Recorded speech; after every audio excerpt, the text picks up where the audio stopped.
Today we're gonna show you how to make a cocoa sugar scrub perfect for winter days. For this recipe, you're going to need 1 cup of sugar. Sugar is more gentle than salt, so we chose sugar over salt for this scrub. Half a cup of jojoba oil. Jojoba oil is loaded with antioxidants and vitamin E. It is ideal for all skin types and it has a long shelf life. 1 tablespoon of cocoa powder. The cocoa powder will make the scrub smell earthy and natural. And 10 drops of vanilla essential oil.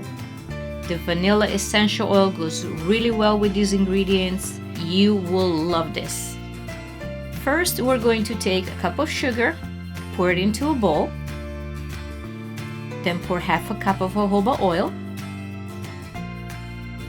Then you want to mix and stir really well. You want your sugar scrub pretty moist so it's easier on your skin. Now you want to add a tablespoon of cocoa powder, mix it in well.